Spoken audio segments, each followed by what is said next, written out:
Intégralement à la nouvelle de la nuit avec toutes les unes. Toutes les unes. Bonjour Sonia. C'est vrai que tout le monde en parle. Michael Jackson partout dans le monde. À tout seigneur, tout honneur, on en a parlé ce matin. C'est le Los Angeles Times qu'on va regarder. C'est eux qui ont sorti l'information cette nuit. Ils nous donnent quelques précisions. Comment c'est un coup de fil des pompiers qui a donné un coup de fil aux pompiers qui a donné l'alerte, un coup de fil directement en provenance de la maison de Michael Jackson. Ils ont appelé le 911, très simplement. Comment les pompiers sont arrivés immédiatement, mais on n'a rien pu faire, on a raconté tout ça. Et le Los Angeles Times qui nous donne les dernières photos, les plus belles photos de la vie de Michael Jackson, les plus parlantes aussi, ses photos de police, son gant, ce fameux gant.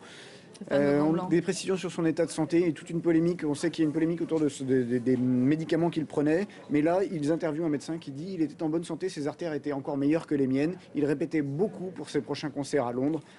Beaucoup de questions aussi qui se posent à travers le Los Angeles Times. Voilà un son de cloche un peu différent qu'on peut trouver donc dans ce journal. Alors partant de Los Angeles, l'information s'est ensuite répandue comme une traînée de poudre à travers le monde. À travers le monde, et c'est vraiment ce qu'on peut appeler une information planétaire, mondiale.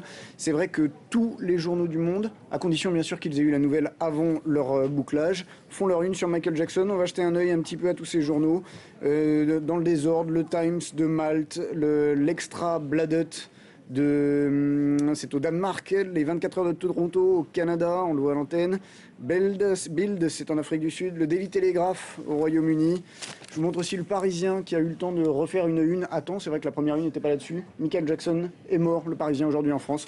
Alors, avec une photo datée d'il y a 3 mois, c'était sa dernière apparition publique. C'est une photo assez récente, c'était au moment de l'annonce des concerts de Londres. Et c'est vrai que je crois qu'à part si Obama a été assassiné en plein mandat, à part la mort du pape, il n'y a aucune personnalité qui peut avoir un traitement médiatique comme ça à travers le monde entier. C'est frappant quand on regarde les journaux ce matin.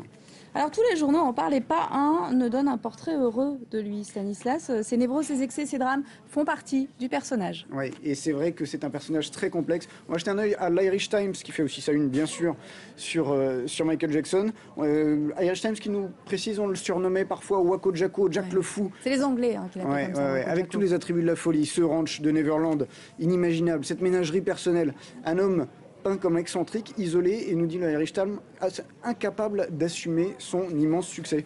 Le Figaro, qui nous fait un portrait de lui, ils ont cassé leur une aussi à temps, pour mettre cette colonne sur Michael Jackson. Le Figaro, qui nous fait un émouvant portrait, et qui nous dit qu'il était brimé par son père, qu'il appelait Gros Nez.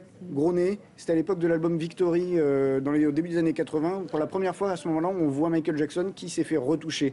C'est le moment où apparaît ce nez plus fin, ses cheveux lissés, ses premières traces de chirurgie, même s'il a toujours nié avoir eu des opérations de chirurgie esthétique. Je crois qu'on a tous vu des documentaires là-dessus. Il a eu une carrière tellement longue et il est mort à 50 ans, mais il était star déjà à 6 ans. Sa folie entraîne toutes les interrogations autour de sa mort. Oui, le Daily Mail qui pose cette question. Les antidouleurs et la pression du comeback ont-ils tué le roi de la pop? C'est vrai qu'il avait une addiction aux antidouleurs depuis un accident qu'il a eu sur un spot tourné pour Pepsi. C'était en 84. Mais il y avait aussi des antidépresseurs, et c'est vrai qu'on l'a vu même rouler en fauteuil roulant lors de phases de shopping.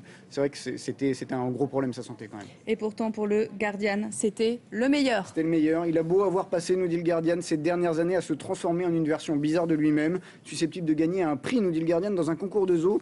Il reste un chanteur qui est devenu non pas par son excentricité, mais par son talent et sa voix, remarquable au point de conquérir le monde. Légitimement, il peut prétendre au titre de plus grand chanteur de sa génération. Michael Jackson est mort, place donc à la légende ou aux théories les plus extravagantes, car elles vont naître, c'est sûr. Oui, c'est sûr, et ça c'est à dire sur le site d'information Troulsant. C'est vrai qu'on se pose des questions, son goût pour les déguisements, pour les masques, etc. Ça y est, il y a déjà des théories de la conspiration qui naissent. Si ça se trouve, c'est comme Elvis, il n'est pas mort, les premières théories fleurissent. En fait, il a tout mis en scène, et Michael Jackson serait quelque part caché aux États-Unis. Merci Stanislas de Saint-Hippolyte pour votre regard encore une fois très pertinent sur l'actualité internationale et pour toutes ces unes que vous nous avez fait.